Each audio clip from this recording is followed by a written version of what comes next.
지난 해외여행의 흔적인 수화물 스티커가 아직도 여행 캐리어에 그냥 붙어 있다면 지금 바로 제거하는 것이 좋습니다. 왜냐하면 다음번 해외여행 시 혹시 모를 수화물 오배성을 방지할 수 있기 때문입니다. 이처럼 여행을 마치고 난 뒤 수화물 스티커를 제거하는 것부터 나만의 여행 루틴 만들기는 시작됩니다.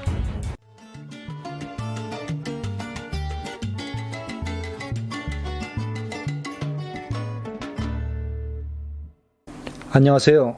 해외 안전여행 전문가 꼰술장입니다.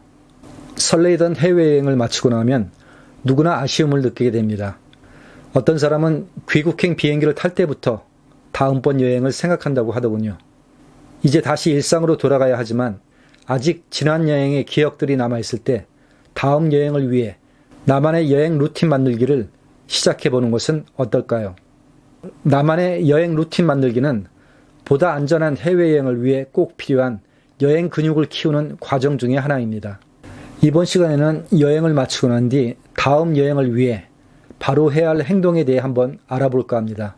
우선 여행을 마치고 집에 돌아와 가장 먼저 할 일은 여행 캐리어에 붙어있는 수화물 태그를 제거하는 일입니다. 수화물 태그를 제거하는 이유는 다음번 여행 시에 혹시 제거되지 않은 태그로 인해 나의 소중한 수화물이 목적지가 아닌 엉뚱한 장소로 가는 것을 방지하기 위해서입니다. 보통 공항 체크인 수속을 하면서 캐리어 손잡이에 긴 종이 태그를 하나 부착해주고 작은 스티커 모양의 태그 2개를 더 붙여주는데 한 번 여행을 가면 출국과 입국 시 최소 2번의 체크인을 하기 때문에 여행 후에는 모두 제거를 해주는 것이 혹시 모를 만일의 사태에 대비할 수 있습니다. 어떤 분들은 캐리어에 붙은 수화물 태그를 여행의 기념물로 생각하여 그냥 두는 경우도 있지만 그것은 바람직하지 않은 습관입니다. 다음은 여권에 대한 확인입니다. 해외여행 전후에 꼼꼼하게 여권의 훼손 여부와 유효기간이 6개월 이상 남아있는지를 살펴보는 분들도 있지만 사실 여행을 마치면 곧바로 장롱 여권이 되어버리는 경우가 많기 때문에 역시 다음번 여행을 위해 잠시 시간을 내어 여권 확인을 하는 것이 좋습니다. 이때 여권 유효기간 6개월이 얼마 남지 않았다면 휴대폰 일정 어플에 미리 예고 설정을 해놓으면 바쁜 일상에서 잊어버리지 않고 처리를 할 수 있기 때문에 귀찮더라도 꼭 확인해 두는 것이 좋습니다.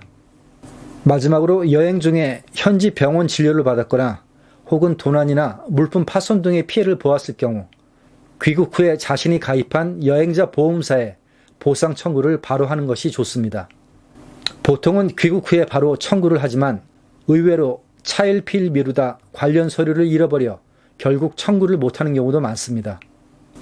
여행자 보험의 보상 청구 기간은 보험금 청구 사유가 발생한 날로부터 3년 이내로 되어 있습니다. 얼핏 보면 청구 기간이 충분한 것으로 보이지만 사실 청구 기간이 모자라서 못하는 것이 아니라 시간이 경과되면서 관련 서류를 찾지 못해 포기하는 경우가 많기 때문입니다. 소중한 나의 권리 그냥 버리면 안 되기 때문에 이 또한 우선적으로 처리해야 할 여행 루틴 중의 하나입니다. 얼핏 보면 대수롭지 않은 일처럼 보이지만 이 같은 사소한 행동 하나하나가 모여 탄탄한 여행 근육을 만드는 기초 체력이 된다는 점 잊지 마시고 지금부터 바로 나의 여행 루틴 만들기를 시작해 보시기 바랍니다. 그럼 오늘 영상은 여기서 마치도록 하겠습니다. 고맙습니다.